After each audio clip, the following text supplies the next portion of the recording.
جن ملکوں میں مسلمان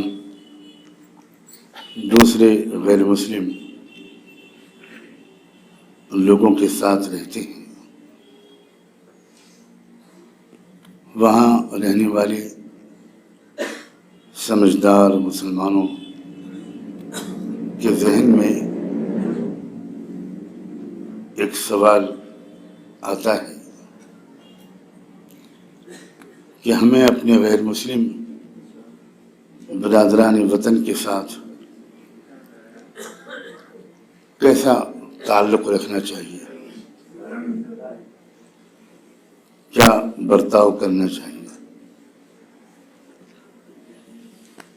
میں آج اسی سوال کا جواب مختصراً دینا چاہتا ہوں۔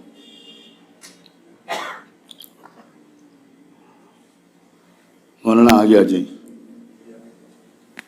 مجھ سے کہا گیا آپ بیمار ہیں، میں نے سوچا کہ مقابلہ کر لیا جائے، میں زیادہ بیمار ہوں کہ آپ زیادہ بیمار ہیں؟ کوئی ڈاکٹر تو یہاں بیٹھے ہوں گے، ابھی بات صاف ہو جائے گی۔ جزاک اللہ۔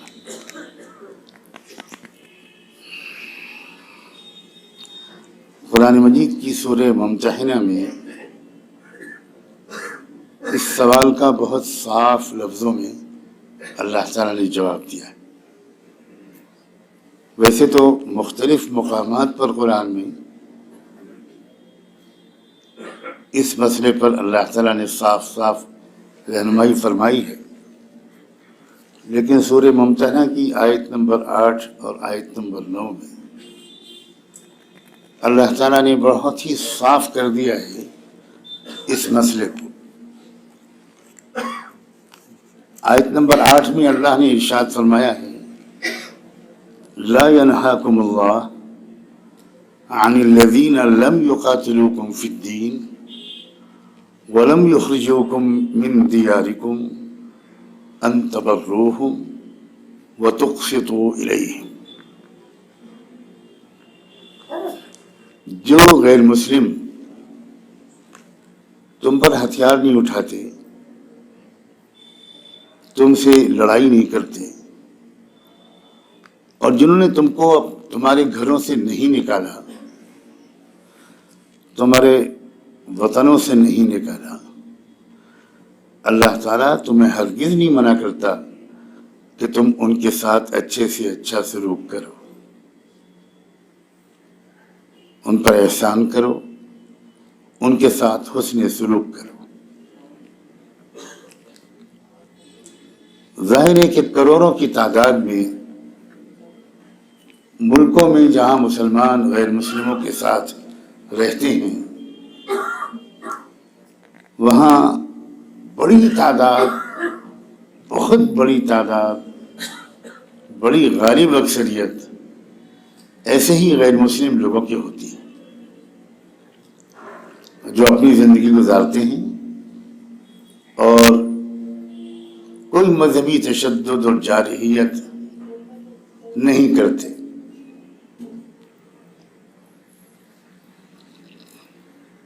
کسی کے ساتھ نامناسب سلوک نہیں کرتے۔ اللہ تعالیٰ فرماتے ہیں ایسے لوگوں کے ساتھ بہت اچھا تعلق رکھو، اچھے انداز سے پیش آؤ، حسن سلوک کرو۔ یعنی اس میں سب چیز داخل ہو گئی۔ اگر وہ ضرورت مند ہیں تو ان کے کام آؤ، ان کی خدمت کرو، ان کا دل جیتو۔ لیکن اگر دوسرے قسم کے لوگ بھی ہوں تو ان کے بارے میں بھی اللہ نے اسی آیت کی اگلی آیت میں ارشاد فرمایا، انما ینہاکم اللہ عن الذین قاتلوکم فی الدین واخرجوکم من دیارکم وظاہروا علی اخراجکم ان تولوا ومن یتولہم فأولئک هم الظالمون۔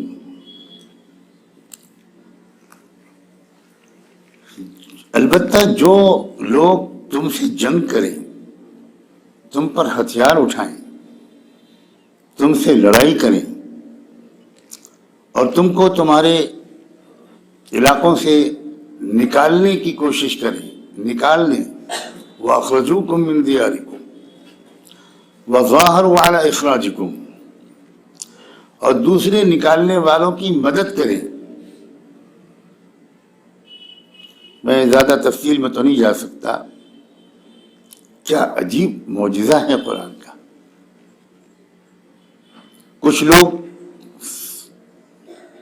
کھلم کھلا سامنے آ کر اعلان جنگ کرتے ہیں اور کچھ لوگ پردے کے پیچھے سے ان کی مدد کرتے ہیں.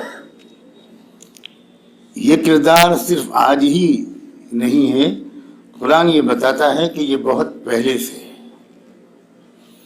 اور ایسے لوگ، ان کو اللہ تعالیٰ فرماتے ہیں سختی سے منع کرتا ہے کہ تم ان کی مدد کرو یا ان سے دوستی کرو.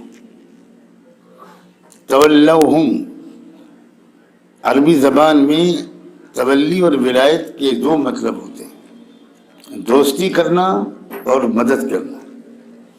کسی قیمت پر اللہ تعالیٰ فرماتے ہیں اجازت نہیں ہے کہ ایسے ظالم، نفرت کے سوداگر، جبر و تشدد کرنے والے، ظلم کرنے والے لوگوں کے ساتھ تم ان کی سے دوستی کرو یا ان کی مددگار بنو، اس کی بالکل اجازت نہیں. بلکہ اس آیت کے آخر میں تو یہ تک اللہ نے فرمایا کہ اگر تم ان کی مدد کرو گے یا جو بھی ان کی مدد کرے گا یا جو بھی اس کا دوست بنے گا، فَأُولَٰئِكَ هُمُ الظَّالِمُونَ، اصلی ظلم کرنے والے وہی لوگوں.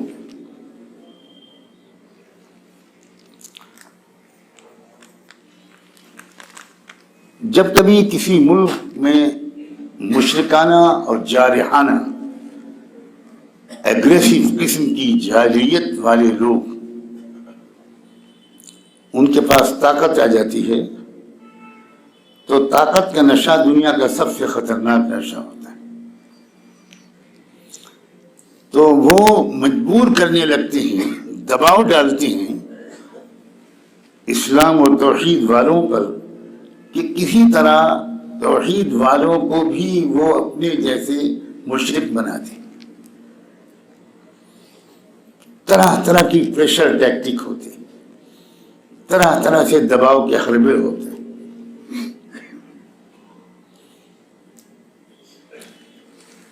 ہمیں اچھی طرح معلوم ہونا چاہیے کہ اس دباؤ کے وقت میں ہمیں کیا کرنا چاہیے. کوئی ضروری رہنمائی ایسی نہیں ہے جو قرآن میں نہ ہو، اور قرآن کے سمجھنے والے طالب علموں کا یہ فرض ہے کہ اپنے ان بھائیوں اور بہنوں تک قرآن کی رہنمائیوں کو وقت کے تقاضے کے مطابق پہنچاتے رہیں. اسی ضرورت کے احساس کے تحت میں آج حاضر ہوا ہوں.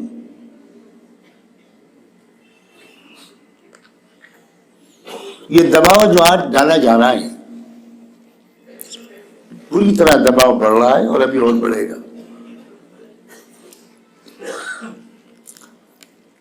فلاں کام کے لیے چندہ دو ورنہ ہم آگ لگا دیں گے، جان لے لیں گے، فساد کر دیں گے، ادھم مچا دیں گے. اس وقت کا یہ نعرہ ہے. میرا فرض ہے کہ میں بہت صاف لفظوں میں پورے ملک کے مسلمانوں تک یہ بات پہنچانے کی کوشش کروں کہ اس دباؤ کا مقابلہ ہمیں کس طرح کرنا چاہیے. اور سننے والوں اور سننے والیوں کا فرض ہے، یا پڑھنے والوں اور پڑھنے والیوں کا فرض ہے کہ وہ اگر وہ قرآن کی روشنی میں کوئی بات کہی جا رہی ہو تو اس پر وہ 100% عمل کرے. کوئی بہانے بازی نہ کرے. بہانے میرے ساتھ چل سکتے ہیں، اللہ کے ساتھ نہیں چل سکتے. یہ دباؤ جو آج ہم پر پڑ رہا ہے، یہ دباؤ ہر زمانے میں پڑا ہے اہل ایمان پر، اور آپ کو تو یہ جان کر شاید تعجب بھی ہوگا اور حوصلہ بھی بڑھے گا کہ یہ دباؤ سید الانبیاء رحمت دو عالم سرور کائنات سیدنا محمد الرسول اللہ صلی اللہ علیہ وآلہ وسلم پر بھی پڑتا تھا، سخت دباؤ پڑتا۔ قرآن مجید میں 15ویں پارے میں جو سورہ بنی اسرائیل ہے، اس میں ایک دباؤ کا تذکرہ کیا گیا ہے، ورنہ اور بھی جگہ قرآن میں اس دباؤ کا تذکرہ کیا ہے جو عرب کے اور مکے کے مشرکوں کی طرف سے طاقت کے نشے میں چور ہو کر وہ دباؤ ڈالا کرتے تھے رسول اللہ پر، میری اور آپ کی کیا اوقات ہے صلی اللہ علیہ وآلہ وسلم۔ چنانچہ سورہ بنی اسرائیل میں اللہ نے فرمایا وَإِن كَادُوا لَيَفْتِنُونَكَ عَنِ الَّذِي أَوْحَيْنَا إِلَيْكَ لِتَفْتَرِيَ عَلَيْنَا غَيْرَهُ۔ محمد ہم دیکھ رہے ہیں اتنا دباؤ یہ اب تم پر ڈال رہے ہیں، اور ان کی بھرپور کوشش ہے کہ تم جو بات ہماری طرف سے کہہ رہے ہو اس کو تھوڑا بدل دو اور کچھ اور بات ہماری طرف منسوب کر کے کہہ دو، اتنا دباؤ۔ مجھے نہیں معلوم آپ سمجھ پا رہے ہیں کہ نہیں، اس آسمان کے نیچے محمد الرسول اللہ سے بڑھ کر بہادر، حوصلہ مند، استقامت والا، ہمت والا، مضبوط ترین ایمان والا کوئی اور انسان پیدا ہوا ہے؟ لیکن یہ شیطانی دباؤ ان پر بھی اتنا پڑتا تھا کہ یہ آفر ہوتا تھا کہ محمد اتنی بات ہماری تھوڑی سی مان لو، وَإِذًا لَاتَّخَذُوكَ خَلِيلًا، پھر ہم تم کو اپنا سب سے قریبی دوست بنا لیں گے، سارے جھگڑے ختم، سب سے خاص تعلق ہمارا تمہیں سے ہوگا مکے میں اور عرب میں۔ اور آگے جو بات اللہ نے کہی ہے اس کا ترجمہ کرنا بھی کوئی آسان نہیں ہے۔ وَلَوْلَا أَن ثَبَّتْنَاكَ لَقَدْ كِدتَّ تَرْكَنُ إِلَيْهِمْ شَيْئًا قَلِيلًا، اور محمد اگر ہم نے تم کو مضبوطی سے جمایا نہ ہوتا تو ہم جانتے ہیں کہ تم بھی دل میں کچھ سوچنے لگے تھے۔ اللہ اکبر، تم بھی کچھ، تمہارا کچھ میلان ہونے لگا تھا، کسی غلط فہمی اور بدگمانی میں آقائے دو جہاں کے بارے میں مبتلا مت ہوئیے گا۔ صحیح سند کے ساتھ روایات میں آتا ہے کہ ہوا یہ تھا کہ مشرکین مکہ کا ایک اعلیٰ سطحی وفد ابو جہل اور امیہ ابن خلف کی قیادت میں اللہ کے رسول کے پاس آیا تھا، اور اس نے یہ کہا تھا کہ محمد ہم دیکھتے ہیں کہ کعبے میں 360 مورتیاں لگی ہیں، مگر آپ صرف ایک پتھر پر ہاتھ پھیرتے ہیں، حجر اسود، صرف اس کو چومتے ہیں، باقی جو چاروں طرف مورتیاں ہی مورتیاں ہیں وہ بھی تو پتھر کی ہیں۔ ہم چاہتے ہیں کہ ہماری ان دیوی دیوتاؤں کی مورتیوں پر بھی آپ ہاتھ پھیر دیں، اتنا کر دیں آپ بس، اور آپ اگر اتنا کر دیں گے تو ہم آپ کو یقین دلاتے ہیں کہ ہم خود اسلام قبول کر لیں گے۔ اب سوچئے، روایت کے الفاظ میں ہے وَكَانَ يُحِبُّ إِسْلَامَهُمْ فَرَقَّ لَهُمْ، حضور کے دل میں خیال آیا ایک بار یہ اس کلمہ پڑھ لیں گے، اسلام لے آئیں گے، پھر تو یہ سب مورتی پوجا خود ہی چھوڑ دیں گے، تو ایک بار میں اگر ان کی بات مان لوں اور ان پتھروں پر بھی ہاتھ پھیر دوں، اس کے بعد یہ کلمہ پڑھ لیں گے، اور اللہ تو میرے دل کا حال اور میری نیت جانتا ہے، اللہ مجھے معاف بھی کر دے گا، ان کی ہدایت بھی مل جائے گی، مسئلہ ہی حل ہو جائے گا۔ صرف اتنا سوچا تھا اللہ کے رسول نے، کوئی سیاسی فائدہ مل جائے گا یہ نہیں سوچا تھا، کچھ پیسے مل جائیں گے یہ نہیں سوچا تھا، کوئی میونسپل کارپوریشن کی سیٹ مل جائے گی یہ نہیں سوچا تھا، سوچا تھا کہ ان کو ہدایت مل جائے گی، مسئلہ ختم ہو جائے گا، ایک بار میں ہاتھ پھیر دوں، اور اللہ جانتا ہے کہ میرا ہاتھ پھیرنے کا مقصد کیا ہے، اتنا کر دوں تو کیا ہے، خالی دل میں خیال آیا، اللہ نے فرمایا وَإِذَا لَأَذَقْنَاكَ ضِعْفَ الْحَيَاةِ وَضِعْفَ الْمَمَاتِ، محمد اگر تم ایک بار ہاتھ پھیر دیتے تو دنیا میں بھی تم کو دوسروں کے مقابلے میں ہم دگنی سزا دیتے، اور آخرت میں مرنے کے بعد بھی ہم دوسروں کے مقابلے میں دگنی سزا دیتے۔ کس سے خطاب کیا جا رہا ہے؟ سید الرسل، امام الانبیاء، اور اللہ تعالیٰ کہہ رہے ہیں محمد نرم پڑنا ان مشرکوں کے مقابلے میں، اس مشرکانہ دباؤ کو قبول کرنا، چاہے جتنی اچھی نیت ہو، کسی قیمت پر ہم معاف نہیں کریں، کسی اور کو کیا معاف کریں، کہ ذکری کیا محمد تم ہمارے چہیتے ہو، دلارے ہو، لاڈلے ہو، مگر تم کو بھی ہم ایسی سزا دیں گے کہ دنیا میں اور نہ کسی اور کو دی ہوگی نہ آخرت میں کسی اور کو دی ہوگی۔ ثم لا تجد لك علينا نصيرا، اور پھر تم پکارتے رہ جاؤ گے، کوئی تمہاری مدد نہیں کر پائے گا ہمارے مقابلے میں۔ اللہ اکبر، کیا واضح پیغام نہیں مل گیا ہم سب کو اس وقت کے دباؤ کے مقابلے میں؟ لوگ ہم جیسوں سے پوچھتے ہیں حضرت ہمارے تعلقات ہیں، بزنس کے تعلقات ہیں، ہمارے دوستانہ تعلقات ہیں، اب وہ آ رہے ہیں مندر کے لیے چندہ مانگنے تو کیا کریں، کچھ دے دیں۔ انا للہ و انا الیہ راجعون۔